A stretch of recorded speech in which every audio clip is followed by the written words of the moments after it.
রাফা cooking house থেকে সবাইকে welcome জানাচ্ছি। চলে আসছি নতুন একটি রেসিপি নিয়ে। আমার আজকের রেসিপি ভেজিটেবল চিকেন পাস্তা। যে যেখানে বসে আমার ভিডিওটি দেখছেন সবাইকে অনেক অনেক ধন্যবাদ। ভিডিওটি ভালো লাগলে লাইক কমেন্ট শেয়ার করুন, পাশে থাকুন পরবর্তী ভিডিও পাওয়ার জন্য। এতক্ষণ ধৈর্য ধরে দেখার জন্য অনেক অনেক ধন্যবাদ। সবার জন্য অনেক অনেক শুভকামনা রইল। এখন শুরু আজকের রেসিপি। প্রথমে আমি একটা প্যান বসিয়ে দিয়ে দিব এখানে তেল। তেল দিয়ে আমি এখানে কিছু সস নিয়ে নিয়েছি, ওগুলো দেখিয়ে দিলাম, ব্যবহারের সময় বলে দিব। তেলটা গরম হয়ে আসলে আমি দিয়ে দিচ্ছি এখানে রসুন কুচি। রসুন কুচিটাকে একটু লাল করে ভেজে নিব। তারপর এখন এখানে দিয়ে দিব মেরিনেট করে রাখা চিকেন। চিকেনটাকে আমি মরিচের গুঁড়ো, আদার পেস্ট আর একটু কালো গোলমরিচের গুঁড়ো দিয়ে 30 মিনিট মেরিনেট করে রেখেছিলাম। এখন চিকেনটাকে আমি সুন্দর করে একটু ভেজে নিব। একটু ভাজা হয়ে আসলে আমি এখানে হার্ড সবজি বলতে গাজরটাকে আমি আগে দিয়ে তারপরে চিকেনের সাথে একটু ভেজে নিব। এখন দিয়ে দিচ্ছি পেঁয়াজের ফালি, দিয়ে দিচ্ছি পেঁয়াজ কলি। এক এক করে এখন আমি সবজিগুলো দিয়ে দিচ্ছি ক্যাপসিকাম। এখন সবগুলো সবজি দিয়ে আমি সুন্দর করে চিকেনের সাথে একটু সটে করে নেব বা একটু হালকা আলতোভাবে একটু ভেজে নেব। আর এখন চুলার ফ্লেমটা হাই হিটে রাখবেন যাতে সবজিগুলো নেতিয়ে না যায়।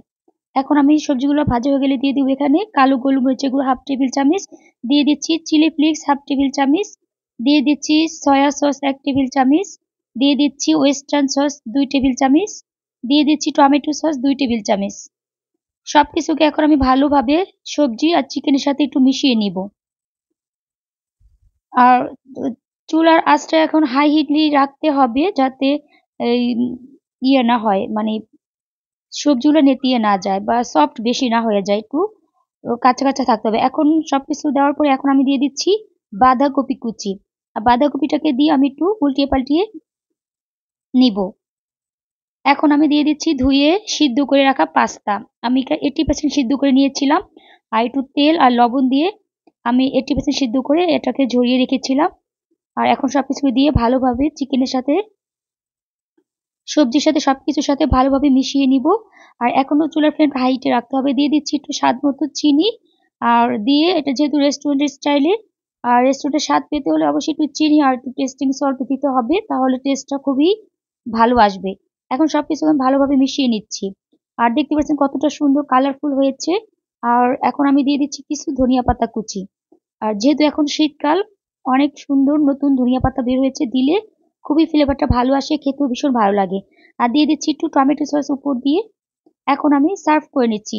ওয়াও, মাশাআল্লাহ, কতটা সুন্দর এবং লোভনীয় হয়েছে আর খেতেও ভীষণ ভালো হয়েছিল। অবশ্যই আপনারা এই শীতে সন্ধ্যায় এইভাবে নাস্তাটা বানিয়ে খাবেন, সবাই খুব পছন্দ করবে। বড় থেকে ছোট সবার খুব ফেভারিট একটা পাস্তাটা খুব পছন্দ করে সব বাচ্চারা। আর ছুটির দিনে হতে পারে হিট রেসিপি। এখন আমি একটু ডেকোরেশন করে নিচ্ছি সিম্পল ভাবে, আপনারা আপনাদের পছন্দ মতো ডেকোরেশন করে নেবেন। আর যে যেখানে বসে ভিডিও দিচ্ছেন সবাইকে অনেক অনেক ধন্যবাদ। ভিডিওটি ভালো লাগলে অবশ্যই লাইক কমেন্ট শেয়ার করে পাশেই থাকবেন পরবর্তী ভিডিও পাওয়ার জন্য। আর ভিডিওটি কেমন হয়েছে অবশ্যই জানাবেন। এখন এখানে শেষ করছি। আল্লাহ হাফিজ।